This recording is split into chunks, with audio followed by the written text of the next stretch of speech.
Right, hey guys, how are we doing? Back another video from Totally Not Mark. I was really confused when I seen this yesterday in my subscription feed because I was like, haven't we already done this? But no, that was the retcons. He's done every retcon in Dragon Ball. This is plot holes, which is a different thing. So very intrigued. Let's just do it. Alright, show of hands. Who here knows how big the Great Ape or Uzaru form of Dragon Ball is? Well, if any of you have your hands up, you are bold-faced liars because Toriyama invented them and even he seems to draw these guys at radically different sizes. Right, okay. Even within the same chapter sometimes. There's something intoxicating about noticing a mistake in a work of fiction. Whether it be the coffee cup from Game of Thrones, Damn, yeah. Daniel-san's illegal kick in Karate Kid, or the countless plot holes across the illustrious Friends TV show. For someone like me who spent a frankly embarrassing amount of time examining the story of Dragon Ball. Well, I'm just going to pause it because that was weird. Okay, let's just hope everything... It's easy for me to point and draw attention to the subtle brilliance many of you might have missed. Through my countless read-throughs of Dragon Ball, I've shared so much of what made Akira Toriyama incredible to me. However, I've also intentionally withheld some of my favorite discoveries from those read-throughs. Those being plot holes, inconsistencies, and contrivances. Naturally, you might be thinking I'm crazy for suggesting these elements are anything other than a plague within the Dragon Ball property. However, for me, they do more than offer minor frustrations or even a cheap laugh. For me, after some time, they began to offer something the very best of Dragon Ball never could. A brief but very real peek behind the curtain. These chinks in the armor of Dragon Ball's story allowed me to look past the polished magnum opus that was Akira Toriyama's Dragon Ball and see the artifacts of a young artist trying to make sense of his story in real time. And so today I'm going to outline some of the most notorious and lesser known plot holes, inconsistencies, and contrivances even from Dragon Ball. Mate, there's so many as well though, isn't there? So let's... Who knows? Maybe this peek behind the curtain will paint a clearer picture of the late and great Akira Toriyama for you all.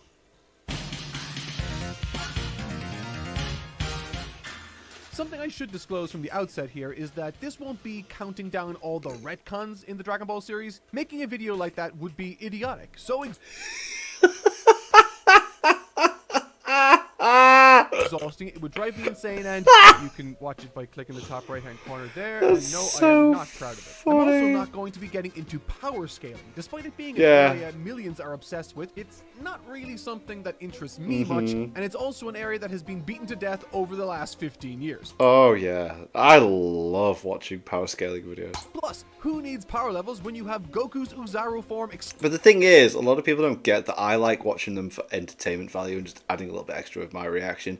People think, like, there's people out there that think I'm generally just like, ugh, just gonna like go into it and fully analyze it. I'm like, no, I'm here for fun. Like with this is meant to be fun. Like, oh my god. Loading out of Pilaf's castle one moment and then shrinking down to being a little taller than a small bus. All this happens in chapter 22, which, for those of you keeping track at home, was the Uzaru's very first action sequence of the series. Right. I like this moment because it demonstrates a young Toriyama's inexperience with needing to keep track of such enormous characters. He clearly needed Goku to break out of the castle, but he also needed him to be short enough for Yamcha to hold down his tail. Thankfully, the next time he whipped out this form during the 21st Tenkaichi Budokai, he was very consistent in the character's sizing, by keeping him roughly the size of a small building. That is until Gohan and Vegeta transform into the Uzaru during the Saiyan Saga, and we're right back to giant monkeys the size of skyscrapers again. Though I suppose you could make the case that Goku's Uzaru is just weirdly small? I mean, he is a lower class warrior after all. I mean, you could also argue that in Dragon Ball it's smaller because Goku is smaller in Dragon Ball than he is in Z. Could that argument be made? We're not mentioning this. Moving things along, looking back, one might conclude that with villains like Frieza, Vegeta, and Cell, Toriyama had those big bad stories on lock from day one. However, that's not really the case. While there's plenty to love about the likes of Tao Pai Pai's ruthless characterization, the story surrounding his introduction had a lot of, well, shall we say, convenient moments. Firstly, Goku finds the Dragon Ball in Upa's village, which is fine, but it also happens to be right next to Karin Tower, the exact and perfect place he needs to get stronger following his encounter with Tao. Secondly, once Tao is hired, without knowing anything about the location he needs to travel to, other than the general vague direction and guesstimated distance, Tao Pai Pai lands exactly where Goku is standing at the base of Karin Tower. It is an hilarious, albeit suspension of disbelief shattering moment. And finally, Despite being referred to as the world's greatest assassin, once Tao Pai Pai downs Goku, he never thinks to confirm the kill, despite Goku demonstrating that he's remarkably durable and resilient beyond anything he's come across thus far. Through not checking his body, he doesn't notice the Dragon Ball on his person, which blocked the blast in the first place, and pretty much goes off for countless hours, if not days, shopping for an outfit while Goku is given all the time he needs to train with Karen. None of these, of course, are deal breakers. I love this exchange. It's funny. The fight with Tao is still awesome, but it does play a role in making the Red Ribbon Army arc, for me at least, one of the more difficult arcs to get through upon rereads. But hey, at least Karen Tower's training was great. I wish I could say the same for the King Piccolo arc. Now, you might be thinking, oh wow, Toriyama does the exact same thing there again when King Piccolo thinks he killed Goku, only for him to come back to life and scale the tower and get stronger again. But you'd be wrong in thinking that, because it's actually way worse. What happens is, unlike Tao, who was lazy, King Piccolo actually does his due diligence to check to see if Goku was actually alive. He confirms that he's dead and then leaves, only for Goku to, for some reason, somehow, come back to life again. None of this is explained. It just happens. Yeah, but you could argue that the Dragon Ball Super manga, when Bardock made his wish, that like that is the potentially would.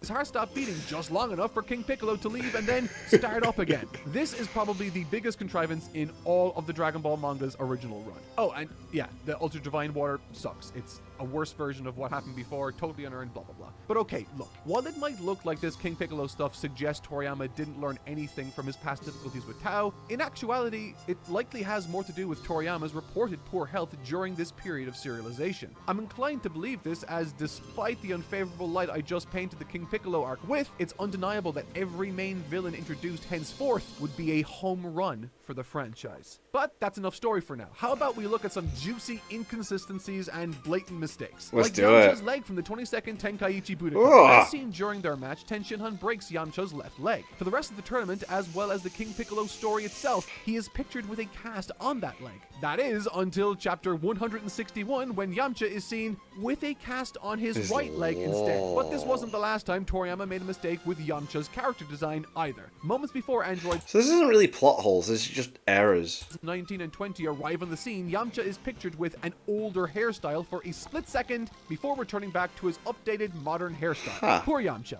Toriyama keeps forgetting him. There are, of course, other examples of design mishaps and mistakes in the series, but most of them are results of filling in the wrong amount of black when it should have been left white. Funnily enough, those aren't even Toriyama's mistakes either. They're his assistants. Their job was to fill in the blacks of Toriyama's drawings, and famously, Toriyama designed the Super Saiyan form itself to have white or blonde hair in order to reduce his assistant's workload, filling in all amount those of ink pesky being used, black segments. Sticking with even more Dragon Ball I love that. I love that Super Saiyan was created so that it was less ink. I just think that's brilliant. inconsistencies, a stated rule of the Tenkaichi Budokai is that no foreign objects or weapons are permitted in the tournament. And as we've seen with the likes of Tao Pai Pai, who was disqualified when he pulled a knife during his bout with Ten Shinhan, disqualification was inevitable. This makes sense, rules are important, blah blah blah. However, what happens during Kami and Piccolo's matchup is something of a gray area?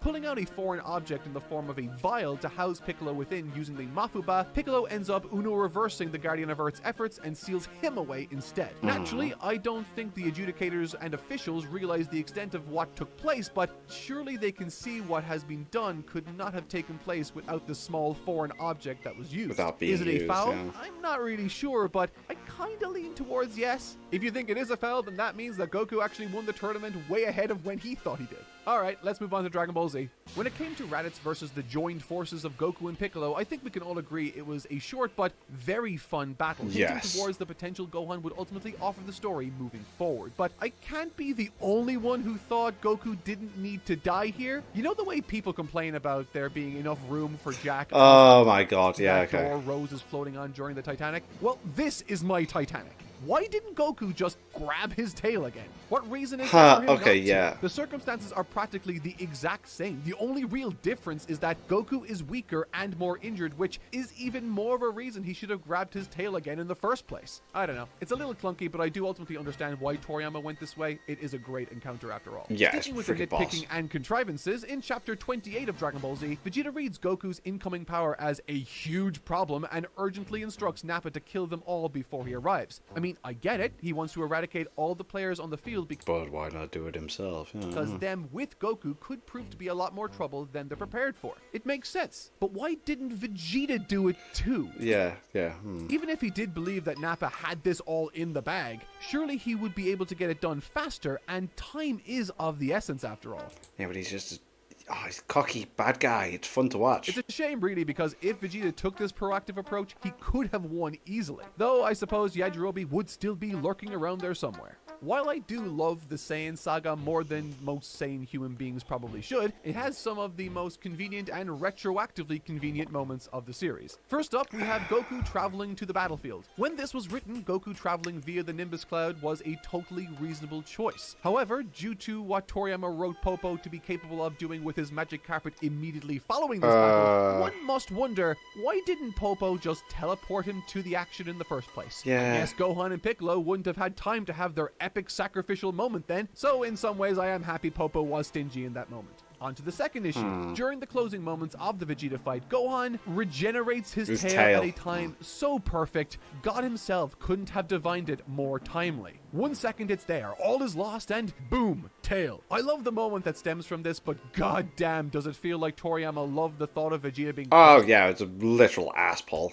by the symbol of Saiyan supremacy so much that he just said, fuck it, we ball, and drew it anyway. Logic be damned. But to be fair, it is a great moment. The fight would have been worse without it, and it was also one of the very first episodes of Dragon Ball that I saw. I guess Gohan's crushing of Vegeta left an impression not just on the Saiyan Prince, but me as well. Very funny. Finally, there's the Spirit Bomb being bounceable by those pure of heart. Like most of Toriyama's writing, this doesn't directly contradict anything, but it is a new property of the technique that's revealed at a moment right before it's needed. Yeah, All it to definitely is facilitate, just like at the time, brilliant isn't it? and memorable moment, but it does come at the cost of feeling a little contrived. Which, honestly, doesn't really matter much because even with all those things I just outlined, this arc still rules. Let's move on to the Namek Saga because this one I stumbled across only very recently. In Chapter 55, Zarbon and Dodoria react to Vegeta's new power level of 24,000. Zarbon goes on to explain that Vegeta's level is higher now than either of theirs. Acknowledging this, Frieza remarks that Vegeta still shouldn't be an issue if they were to fight him together. None of this is really an issue until Chapters 69 and 70 roll around, where Zarbon reveals that he has had this gross transformation up his sleeve the entire time, and more than that, Frieza knew about it too, thus contradicting the exchange that took place in Chapter 55. Yeah, why would he say it if... I like inconsistencies like these because it inadvertently shows Toriyama's thought process. By Chapter 55, he hadn't yet considered transformation for the likes of Zarbon or perhaps any of the other characters like Frieza, but by 69, those ideas had well and truly taken root.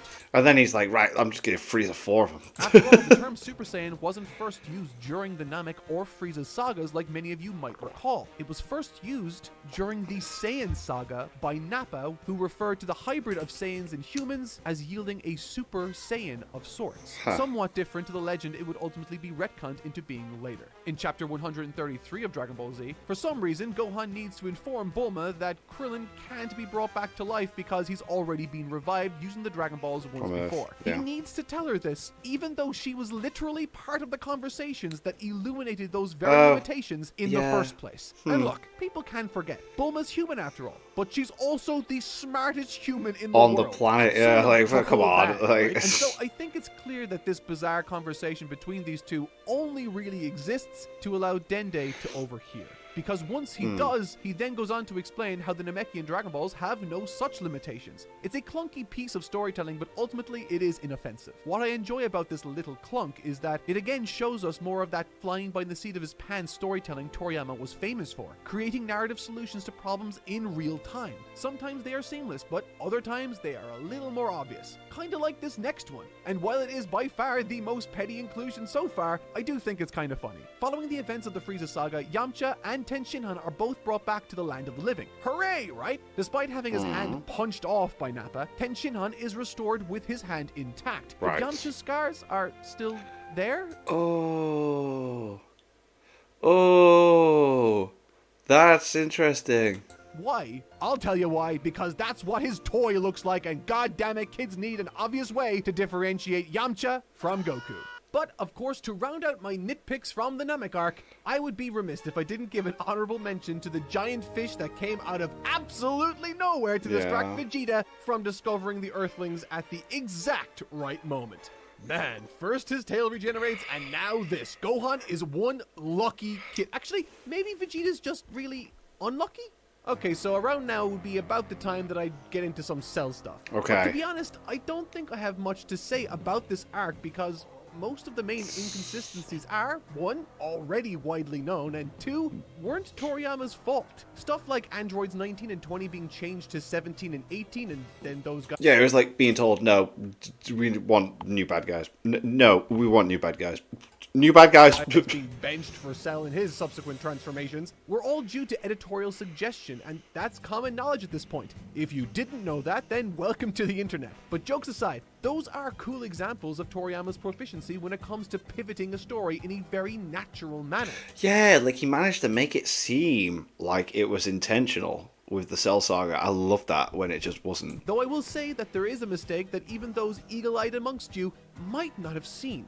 It's another minor coloring mistake on the first page of Dragon Ball Z chapter 161. Following the battle with Android 17 and 18, Trunks, Piccolo, Tenshinhan, and Vegeta are left lying on the rubble below, utterly defeated, but, hilariously, you can see that Toriyama's assistant never colored in Piccolo. What I like about this is that you can see Toriyama even went to the trouble of marking the areas that needed inking with an X. It's an easy mistake to make, and to be perfectly honest, one that I would absolutely make because I didn't even see Piccolo lying on that rubble. But of course, this isn't to say that Toriyama didn't make honest mistakes during this arc either. Famously, in Dragon Ball Z chapter 196, Toriyama decided to cut Trunks' hair and maintained that bowl cut look right through to chapter 200, which was entitled The Cell Games Begin. However, by the time he touches down on the battlefield in chapter 201, Toriyama, I guess, decided to Play-Doh that hair right out and over his neck again. I love that look, By though. the way, Trunks, wasn't your hair, like, shorter yesterday? Yeah, I decided I liked it longer. Neat. Moving swiftly on, I always found... Right, it's a Funko Pop I'm questioning over. It's £113 on Amazon at the moment. I own every single Funko Pop of Trunks that you could have. I even have the Amazon glow in the dark exclusive of him, like, blah, blah, blah, next to the... And I'm just like, do I just get it? Do I just get it? And I just don't know. It's funny looking back on the Namek material and reading Frieza say stuff to Goku like, "He never dreamed someone more powerful than Captain Ginyu would have shown up." Now I find that funny not just because Frieza had literally just fought the likes of Gohan, Piccolo, and a super-powered Vegeta, all of whom are at this point much more powerful than Ginyu, but also because in the canon special, Yo, Son Goku and His Friends Return, the villains of the story, Avo and Kado, were apparently ranked alongside the Ginyu Force during Namek, and somehow, on their adventures, managed to get stronger than Frieza himself. Yeah, like too. what? And okay, yeah, alright. I know I said I wouldn't talk about power levels, but that and this next one from Resurrection F broke my brain. According to Frieza, he never trained a day in his life because he never saw a need to. Yeah, okay, which was cool. This would be fine if not for what happened next. Over the course of a few months, Frieza becomes stronger than Super Saiyan Blue Goku, with his stamina being the only reason he ended up losing. This is weird, not just because, well, you know, holy shit, it's ridiculous, but also because it radically reframes the Namek saga and Frieza's fear of the legendary Super Saiyan for the worse. It transforms this compelling and visceral fear Frieza has into a simple act of laziness. Just a small, tiny bit of effort, and this guy could have gotten thousands of times stronger than a Super Saiyan. And so, okay. thanks to Resurrection F, it has become canon that Frieza feared exercise far more than the legendary Super Saiyan threat, Oh, which damn, might okay, be yeah, the that's one way funniest of thing looking at it. Toriyama has ever unintentionally written. Circling back to the special for just a brief second, but what's the deal with Tarble, Vegeta's younger brother? The guy looks like a teenager, but quite literally cannot be more than 5 or 6 years younger than Vegeta. Oh, yeah, okay. So you're telling me that this kid is in his 40s or 50s? To be clear, this isn't really a mistake or an inconsistency as much as it is just something that makes me feel unreasonably uncomfortable. Also, that's his wife. How about that? When it comes to Dragon Ball Super, there are, of course, a lot of these inconsistencies that have yet to be addressed, most of which I would assume don't have anything to do with Akira Toriyama. But let's get into it.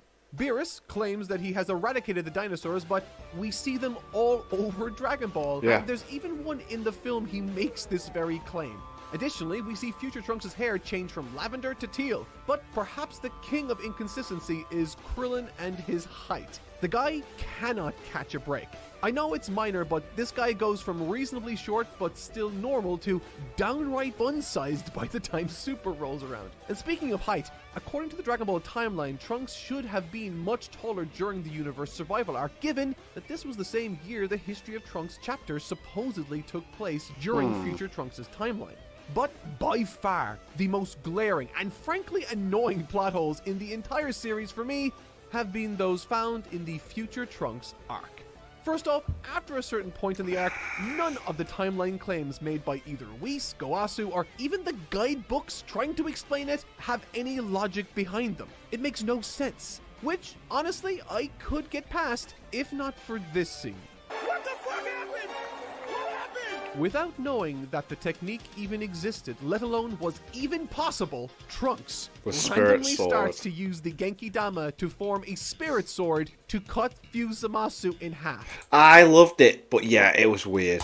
It is I thought it was really fucking cool, but I was just like, whoa, where's it come from? a wild decision creatively to make, and the worst part is, it doesn't even kill him.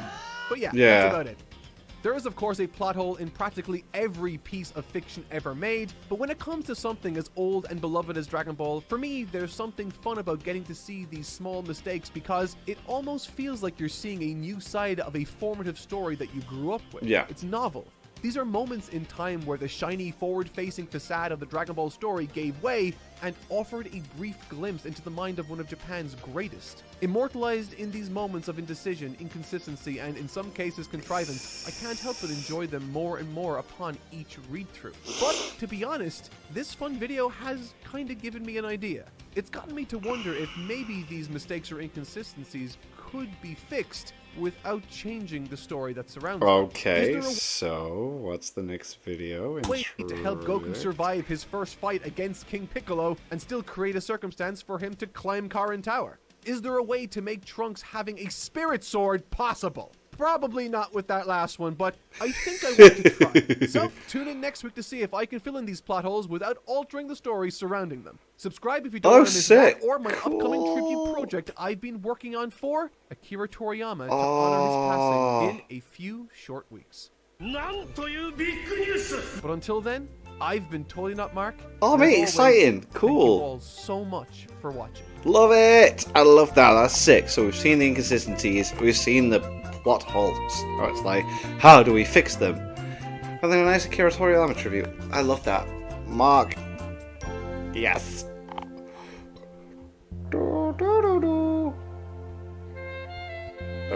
There we go.